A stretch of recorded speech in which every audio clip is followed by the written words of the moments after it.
नमस्कार मित्रों, मैं वास्तुशास्त्री आनंद शर्मा। आज हम डिस्कस करेंगे कैसे एक गलत नक्शे के कारण एक पूरा परिवार तबाह हो सकता है। जी हाँ, आपने बिल्कुल सच सुना।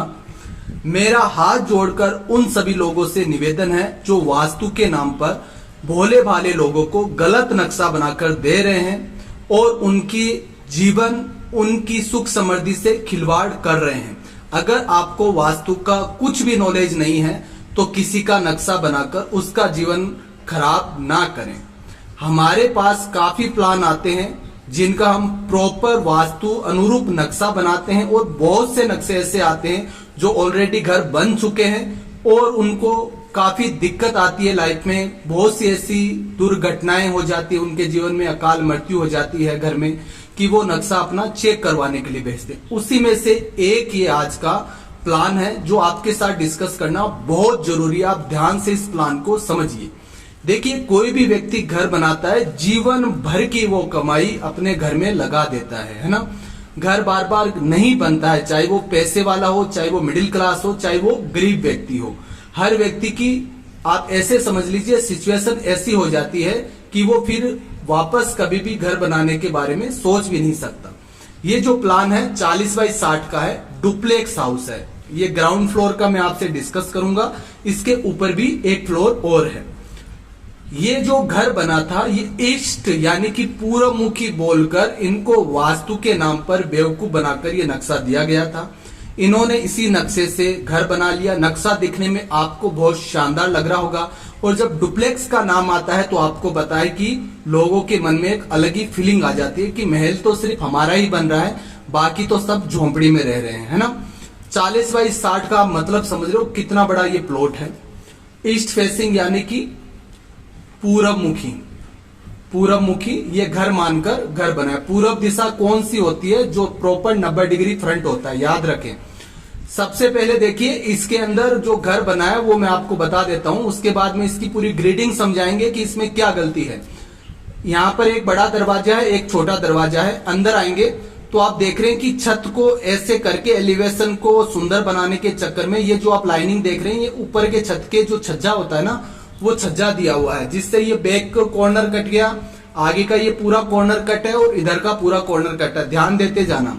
फिर यहाँ पर इधर आने के बाद में एक डोर दिया गया जो मेन डोर है इनका। अंदर आते ये ड्राइंग रूम है। ड्राइंग रूम के इधर आपका लिविंग हॉल है, जिसको हम हॉल बोलते हैं। सोफे वगैरह डाइनिंग यहाँ सेट है, ठीक है।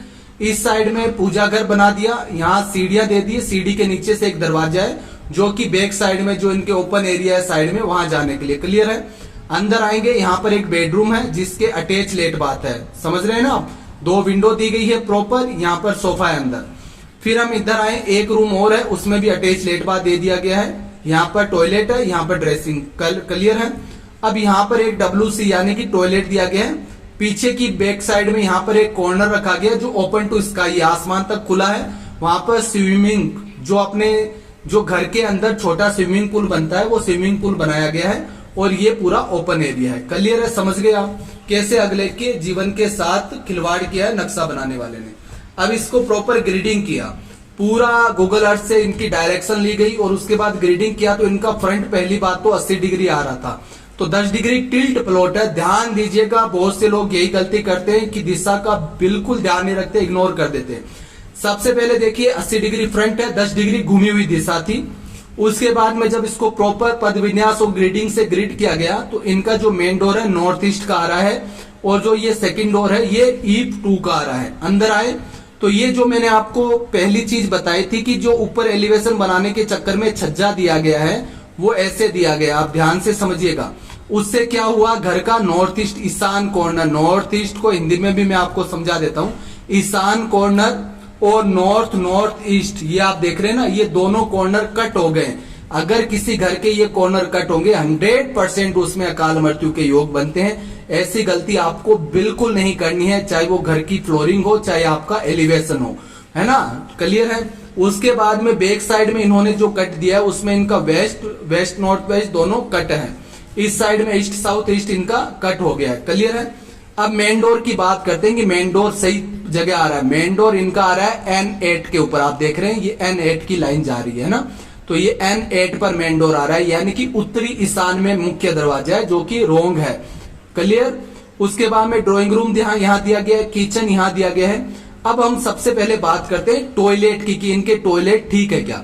तो आप देखेंगे तो वेस्ट यानी कि पश्चिम दिशा में W4 W5 में एक टॉयलेट है, और ये भी टॉयलेट आप देखोगे तो इसका टॉयलेट का हाफ पार्ट आपका WSW और वेस्ट में यहाँ पर हाफ पार्ट आ रहा है। अब जो सबसे भयंकर गलती इस घर के अंदर है कि इन्होंने साउथ वेस्ट, आप समझिए क्या गलती, अगला बर्बाद क्यों हुआ, क्यों घर में कोई व्यक्ति इनके सही सलामत आप ऐसे कह सकते हैं कि नहीं है, जो ओनर है वो नहीं है। क्यों नहीं है? अब साउथ वेस्ट में इन्होंने स्विमिंग पूल दे दिया अगले का, ठीक है, ओपन पूरा दे दिया। अब स्विमिंग पूल यानी कि ये भूमि तत्व है, पहली बात यहाँ पानी दे दिया, और आप स्विमिंग पूल बना रहे हो तो प्रॉपर यहाँ पर इन्होंने एक खड्डा बना दिया इनके लिए, ठीक है। तो अब साउथ वेस्ट जिसके आप समझ गए ना कि साउथ वेस्ट में राहु की दिशा में जिसके स्विमिंग पूल है, खड्डा है, वो जगह ओपन है, तो उस घर की क्या कंडीशन हो रही होगी, ये आप इतनी चीज में भी समझ गए होंगे अगर आपको वास्तु का भी नॉलेज है तो, है ना। अब रही जो कमी थी वो ये पूरी कर दी कि प्रॉपर इन्होंने यहाँ पर आप देख रहे ना, ये स्टेयरकेस दिख रहे ना, सीढ़ियां बना दी है नॉर्थ की साइड में, ठीक है। नॉर्थ वेस्ट में सीढ़ी आ गई है अगले के धन से संबंधित, यानी कि इतनी दो ईशान कट गया, नर्तकीय खत्म हो गया, तो इतनी के बाद में धन का तो कोई रहना ही नहीं था। तो ये तो 100% ऐसा वास्तु दोष इसके घर में होना ही था, जो कि ऑलरेडी है, सीढ़ी आ गई है ना। तो ऐसी गलती मत करो। अच्छा वास्तुशास्त्री कोई भी आसपास है उसी से नक्शा बनाओ। लोग मंदिर के पंडित को वास्तुशास्त्री समझ लेते हैं, कोई आर्किटेक्ट वाला है, ऑटोकैड जानता है, वो आगे लिखा रहता है कि हम वास्तु अनुरूप नक्शा बनाते हैं, 5000 में 2000 में नक्शा बना देंगे। वो सिर्फ आपको बेवकूफ बना रहे हैं, जीवन आपका बर्बाद होना है, किसी का कुछ नहीं जाना है, वो 2-5 हजार रुपए लेके चलते बनेंगे। तो समझिए इस चीज को, प्रॉपर वास्तु का ध्यान रखें। इतना अच्छा प्लॉट, इतनी अच्छी जमीन, करोड़ों रुपए इस घर बनाने में लगे होंगे, और एक सिर्फ वास्तु वाले का कि कहीं वास्तु में हमारे पैसे ना लग जाए, उस चक्कर में जीवन बर्बाद कर लिया। अब क्या हो सकता है बताइए? जो चीज अब चली गई है, जिस चीज का नुकसान हो सकता है, वो रिफंड होगी क्या? कभी नहीं हो सकती है। तो इस चीज की सीरियसनेस को समझे और अच्छे से अपने घर का वास्तु करवाए। कोई भी अपने आसपास है अच्छे वास्तुशास्त्री जिसको 10, 15, 20 साल का नॉलेज है, प्रोफेशनल है, डिग्री है जिनके पास में, उनसे वर्क करवाए। तो आज के लिए इतना ही। जय हिंद, धन्यवाद।